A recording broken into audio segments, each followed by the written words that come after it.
দর্শক, আপনাদের জানাবো গ্রিসের সর্বশেষ আপডেট।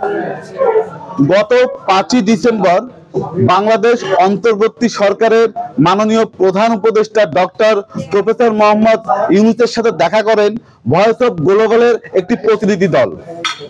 11টা দেশের 30 জন প্রতিনিধি সেখানে উপস্থিত ছিলেন।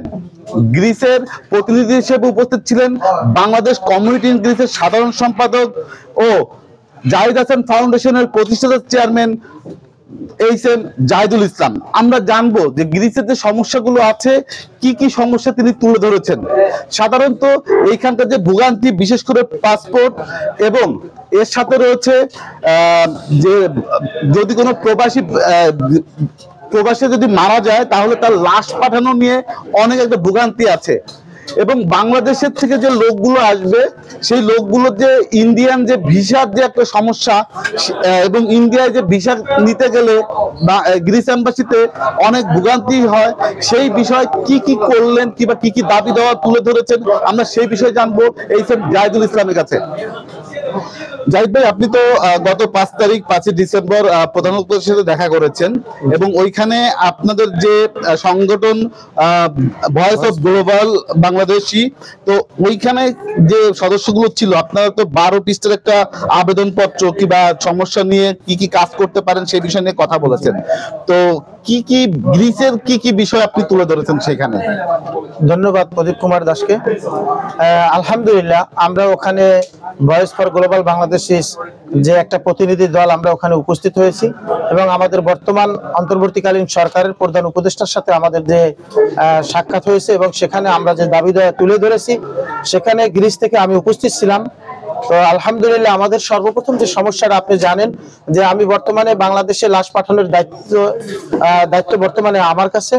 তো আপনি জানেন যে বর্তমানে আমরা যে লাশ পাঠাচ্ছি, গভর্নমেন্ট থেকে শুধু আমরা টিকিটের টাকাটা পাচ্ছি, বাকি কিন্তু আপনি জানেন এক একটা লাশ প্রায় 3000, 3500, 4000 বিভিন্ন আইল্যান্ডে বা বিভিন্ন দূরে যখন একটা মানুষ যখন মারা যায়, সেক্ষেত্রে কিন্তু যাতায়াত খরচটা আপনি জানেন অনেক বেশি একটা কষ্ট পড়ে। তো সেক্ষেত্রে আমরা প্রথম দাবি রাখছি এরা সারা বিশ্বের জন্য এবং গ্রিসের জন্য যে আমরা কিভাবে পুরোপুরি গভর্নমেন্ট দ্রুততার সাথে সম্পূর্ণ গভর্নমেন্টের খরচে আমরা কিভাবে লাশটা দেশে পাঠাতে পারি, এই বিষয়টা। দ্বিতীয় যেটা আপনি জানেন যে বর্তমানে ইন্ডিয়াতে যে যাতায়াতের যে সমস্যাটা, এবং আমরা ভিসা পাচ্ছি না। দ্বিতীয় কথা হচ্ছে আমাদের ফ্যামিলির অনেক কাগজপত্র বের হচ্ছে, সেখানে কিন্তু আমরা ভিসার জন্য যেতে পারছি না। আর ভিসার জন্য যাওয়ার পরেও কিন্তু আমাদের বিভিন্ন রকমের কিন্তু হয়রানি করা হয়, আমরা সেখানে কিন্তু আমরা সঠিকভাবে সেরকম ভাবে আমরা ভিসা পাচ্ছি না। তো সেজন্য আলহামদুলিল্লাহ আমরা সেখানে দাবি রেখেছি যে আমাদের বাংলাদেশে যদি আমাদের ভিসা প্রসেসিংটা শুরু হয়, সেক্ষেত্রে আমাদের গ্রিস থেকে আমাদের প্রতি বছর যে ওয়ার্ক পারমিট, যেটা আপনি জানেন যে এগ্রিকালচার ভিসায় যে প্রতি বছর 4000 করে আমাদের ওয়ার্কার যে আসবে, সেক্ষেত্রে আমাদের অনেক আপফাসি বের হচ্ছে, তাতেও আমরা কিন্তু ভিসা পাচ্ছি না। তো বর্তমানে আমরা সেখানে দাবি করেছি যে বাংলাদেশে কিভাবে আমরা ভিসা প্রসেসিংটা বাংলাদেশে শুরু করতে পারি এবং কিভাবে আমরা সেই সহযোগিতা পেতে পারি, সে ব্যাপারেও আমরা সেখানে দাবি দেওয়া রেখেছি। তো তিনি আমাদেরকে আশ্বস্ত করেছেন যে সেটাও ইনশাআল্লাহ অতি দ্রুত আমরা একটা ভালো রেজাল্ট ইনশাআল্লাহ আমাদের জন্য আসবে। এরপরে আপনি জানেন যে আমাদের বাংলাদেশিদের জন্য এনআইডি কার্ডের যে সমস্যা, জন্ম নিবন্ধন কার্ডের যে সমস্যা, এরপরে আপনি পাসপোর্টের নাম কারেকশনের যে সমস্যাগুলা, যে বিভিন্ন পাসপোর্টে আমাদের আপনি জানেন যে নামের ভুল, অক্ষরের ভুল, পদবীর ভুল, এই জিনিসগুলো আমরা যখনই ঠিক করতে যাই সেখানে কিন্তু আমাদের সমস্যা হয়। তো সে ব্যাপারেও আলহামদুলিল্লাহ আমরা কথা বলেছি, এবং আমাদের ভবিষ্যৎ প্রজন্মদের জন্য স্কুলের দরকার, মাদ্রাসার দরকার, দিনী শিক্ষার দরকার, সে ব্যাপারেও আমাদের বিভিন্ন আমরা 12টা বক্তব্য আমরা সেখানে লিখিতভাবে আমরা তার কাছে লিখিত জমা দিয়েছি। আমাদের আর একটু জানাবেন যে প্রধান উপদেষ্টা যে বক্তব্যটা আপনাদের কাছে পেয়েছে কিংবা আপনারা যে কয়েকজন কথা বলতে পেরেছিলেন, তার আশ্বাসটা কি ছিল, কিংবা সে আপনাদের যে আবেদনগুলো কিংবা আপনাদের যে প্রতিনিধি দলটা দেখা করেছেন, মিটিংটা করেছেন, সেক্ষেত্রে তার আশ্বাসটা কি ছিল প্রবাসীদের জন্য?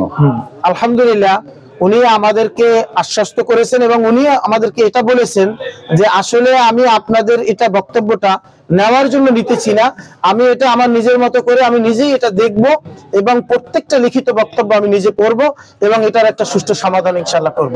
সেই কথা বলে কিন্তু উনি আমাদেরকে আশ্বস্ত করেছেন যে এটা এমন না যে আমি এটা ফর্মালিটি রক্ষা করলাম বা আমি এটা জমা নিলাম শুধু দেখার জন্য। বলছে যে এটার ব্যাপারে সে উদ্যোগ নেবে এবং ইনশাল্লাহ আমাদের সকল প্রবাসীদের যে সমস্যাগুলো সেটা উনি শেষ করবে। আমি ইতিমধ্যে আপনারা জানেন বা শুনেছেন, আপনারা বর্তমানে কিন্তু আমরা জানেন যে এয়ারপোর্টে যে আমাদের মানে স্পেশাল ভাবে কিন্তু উনি বিদেশিদের জন্য, প্রবাসীদের জন্য কিন্তু যে ইমিগ্রেশনের যে কি বলে যে সেবার জন্য যে প্রবাসী ডেস্ক, তারপরে নতুন যে একটা হয়েছে ওটাকে কি বলে আপনার লাউঞ্জ যেটা হয়েছে, তো আপনি জানেন যে সেই সেবা কিন্তু আমরা ইতিমধ্যে পাচ্ছি। তো উনি কিন্তু সে ব্যাপারে বলছেন যে আপনারা আমাদের কাছ থেকে উনি সহযোগিতা চেয়েছেন, বলছেন যে বিভিন্ন বাংলাদেশিদের ব্যাপারে, বাংলাদেশের ব্যাপারে যে অপপ্রচার চলতেছে আপনারা সে ব্যাপারে, এবং রেমিটেন্স বৈধভাবে কিভাবে আমরা পাঠাতে পারি, এবং সকল প্রবাসীদের কাছ থেকে কিন্তু উনি সহযোগিতা চেয়েছেন। ধন্যবাদ আপনাকে। দর্শক, আপনাদের আর একটু জানিয়ে রাখছি যে এ যাবৎকাল যত সরকার এসেছে এইভাবে প্রবাসী প্রতিনিধি দলের সাথে এইভাবে কখনো বসেছে কিনা আমরা এর আগে দেখিনি।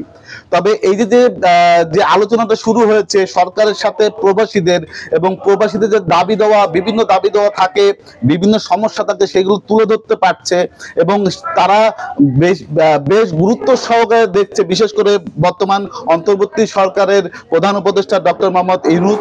এবং আশা করছি এই সমস্যাগুলো সমাধান হবে এবং প্রবাসে যারা আছে তাদের পাসপোর্ট সমস্যা এবং এনআইডি যে চালু করা, বিভিন্ন দেশে যেগুলো এখনো চালু হয়নি সেই সব জায়গা, এবং বিভিন্ন দেশের সাথে বাংলাদেশের যে ভিসা প্রসেসিং এবং বিভিন্ন দূতাবাস স্থাপন, সেই বিষয়ে তারা কাজ করবে, এরকম আশ্বাসের কথাই বলছিলেন এইচ এম জাহিদুল ইসলাম। প্রদীপ কুমার সরকার, অ্যাথেন্স গ্রিস থেকে RTV।